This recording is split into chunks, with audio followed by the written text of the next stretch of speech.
Now, the ATM says the time that the IEC has allocated for condemnations was insufficient. The party has requested more time to submit a high volume of evidence on election deficiencies. Joining us now is Zamantshona, ATM spokesperson. Zama, good to have you, and thank you very much for coming on this evening. The IEC's chair is saying they have sampled at least 90% of the voters,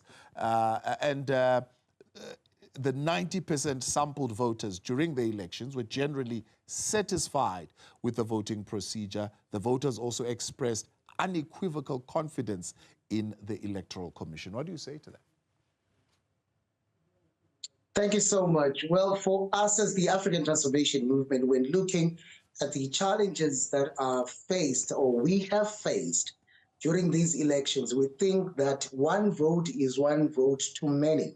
Remember that you have almost 24,000 VDs. So even if one vote was taken from each VD, that constitutes 24,000 votes. And if only 10 were wrongfully captured from each VD, you have captured incorrectly 240,000 votes, which would have meant 5 seats for a particular political party. So we do not believe, with the volume of evidence at our disposal, where you would find in one VD, it was actually afforded 300 votes more, and in one VD, the ATM would be deprived 100 votes. And if that phenomenon continues across the board, this wouldn't be fair elections. Yeah. This is why we think that it is important then that we look into this matter on a matter of recount, because where the problem is, seemingly it is after we sign the result slips, between the result slips and the capturing. And there is one case in East London where we actually caught a number of individuals, captured them on camera, and got hold of one where they sat in dark areas where they are supposed to submit the result slips, and they were writing new result slips. As a result, there is a range of result slips without the signatures of the party agents. Yeah. And we are asking ourselves, if there were party agents who signed, how is it that we actually have result slips that do not have the signatures and they are acceptable? So this is why we feel on that front, we need to do something. And unfortunately, we can't just take it from that phase of the election, because we do not know which ones are right and which ones are wrong. So a recount would actually... All right, Zamantshona there, he is speaking on behalf of ATM, part of the parties who wrote a letter via their attorneys to the Electoral Commission requesting, of course, more time to submit evidence. Now, Zama, 24,000 certainly would be significant, because, I mean, it would represent a lot. 240,000 would be even more significant, because those are many seats that it would represent. But have you, in your own research and evidence gathering, presented evidence to that degree that says you lost one vote in all the 24,000 or 10 votes in all the 24,000?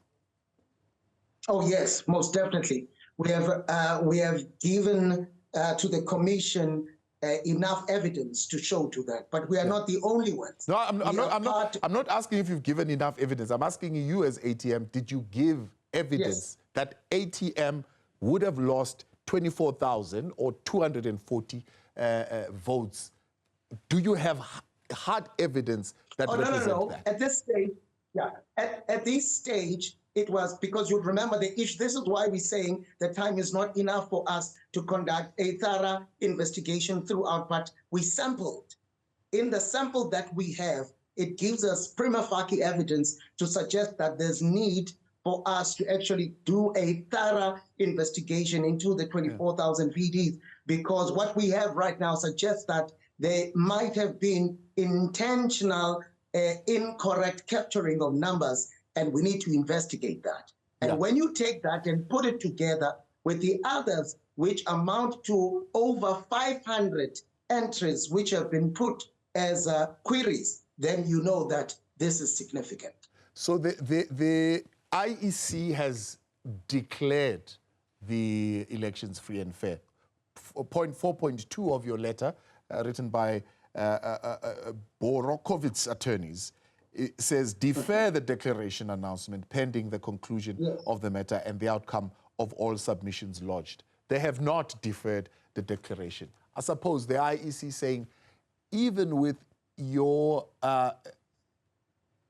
objections, so to speak, some of them not being Section 55 objections, some being complaints, is not severe enough to warrant them not declaring these results free and fair? Well, we truly do not think that it is a question of insufficient evidence to support the claim, but we just think that the IEC right now, it is just not willing to actually give us our constitutional right. I think that it is just a question of that, because if there are material differences in the numbers, this is going to affect your declaration. It would be in your interest as the IEC to hold back on pronouncing so that you investigate the matters at hand. And even if it means that these political parties, including the ATM, who have actually taken the matter to the electoral court, you would want to wait for the outcomes before you pronounce, because if and when the electoral court actually pronounces that there are material discrepancies and you have to do a recount, now you have to take back what you have already given to political parties when you could have waited 2-3 more days before you make a pronouncement. We think that it was not very wise of the IEC to make a pronouncement on the matter when there are pending issues. So what is your remedy now? What's the remedial action that you're going to take now that they have?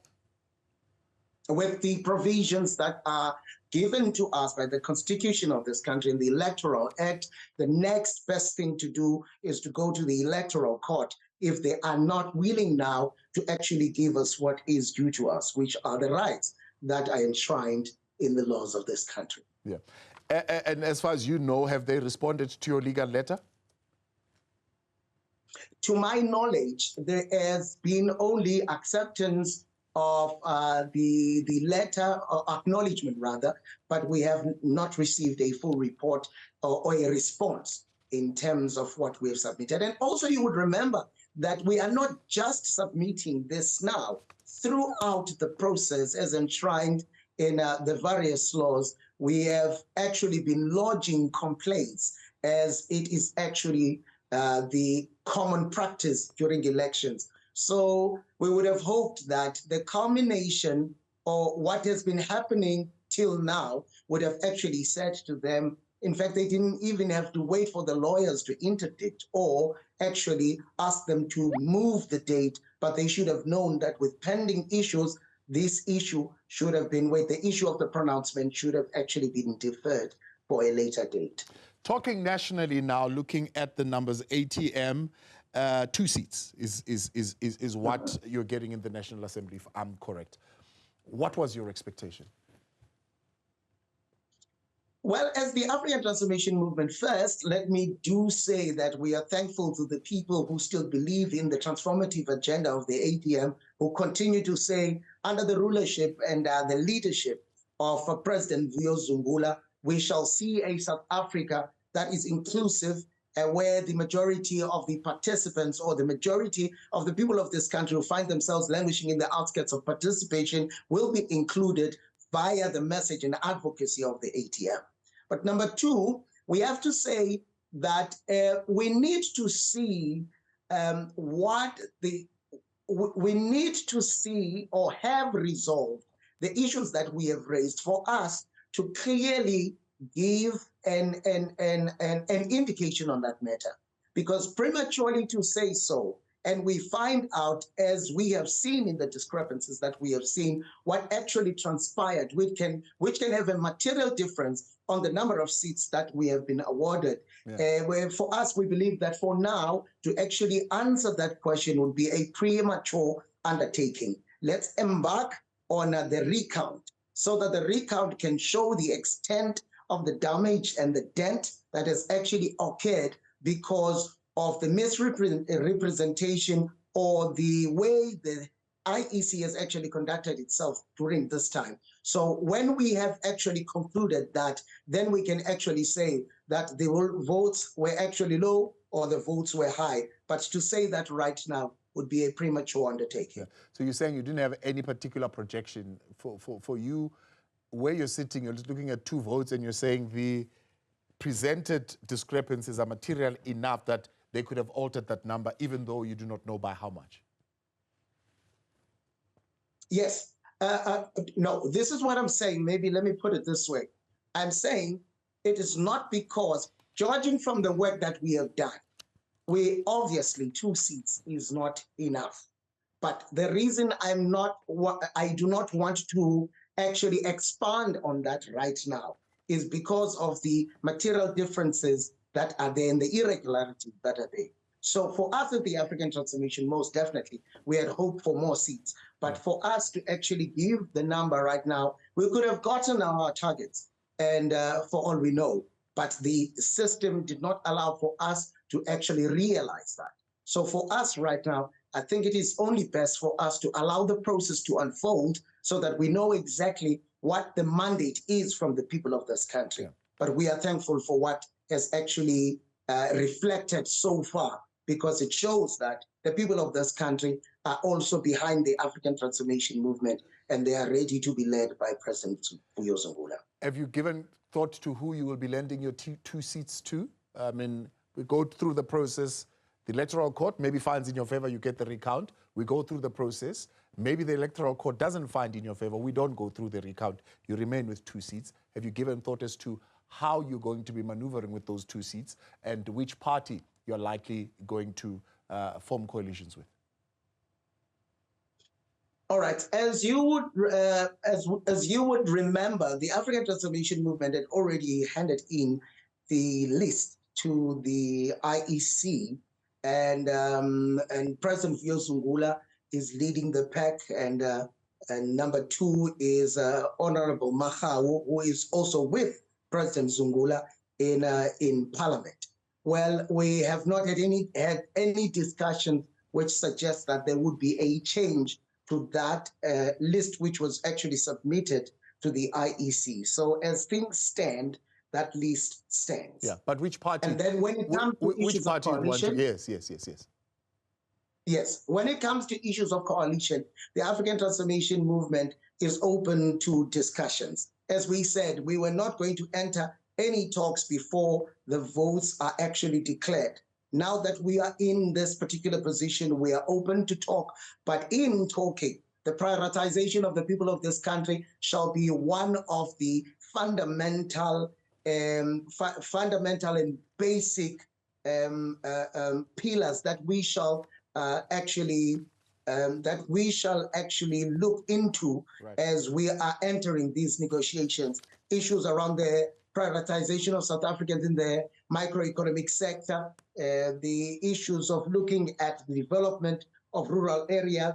We also speak about the issue of the expropriation of land without compensation, amongst others, the redirecting of the 50 to 80% of government spending towards SMMEs. These are but some of the issues that you would remember were part, yes, of the manifesto of the African Transformation Movement that we shall put on top of the table. And if the willing participant or people who are willing to work with us come to the table, they would have to come close to some of the solutions of the African Transformation Movement that we have put forth so that we are able to turn things around. Appreciate your time, Zama. Thank you very much for coming on. Zama Chona, he speaks on behalf of the African Transformation Movement.